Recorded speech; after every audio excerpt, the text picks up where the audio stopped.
শোনো ভাই, কইলে তো বাবা আনে সাফা মারে। দাদা আসলে মুক্তিযোদ্ধা। হ্যাঁ হ্যাঁ তো দেখছি। তোমার দাদা হারলেন না? হ্যাঁ হ্যাঁ হ্যাঁ মনে পড়ছে। এই সময় মুক্তিযোদ্ধা আনলে এই সময় মনে করে আমাকে বাড়ির সামনে একটা বড় একটা তুলা গাছ আছে। হ্যাঁ হ্যাঁ এত বড় আসলে যে এই তুলা গাছের লগে হেলিকপ্টার বাইকে থাকছে বাইকে থাকছে। দিয়ে আমার দাদাই কি করতে বাস দিয়ে ঘষাই ঘষি হেন নিচে নামাইছে, হেনি মারছে। আমার দাদা এত বীর পুরুষ আছে না, হ্যাঁ আরও আছে কম না, কইলে কবা সাফ সাফ না চাই কি।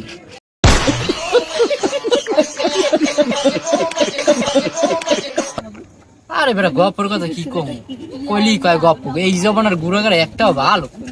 বেটা মোর দাদা যেই সময় বাক লড়াইছে সেই সময় কেউ এই সাইডের গুড়াগাড়ায় মনে করো আজ্ঞা বসে নাই।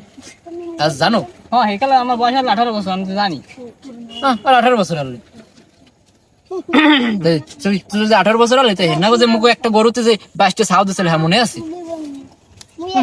আর গরুই পালসাল আমাটা এটা ভালোই সাফা মারছেন। ও মনে পড়ছে, আমি কত হইলে ছাগল 28টা।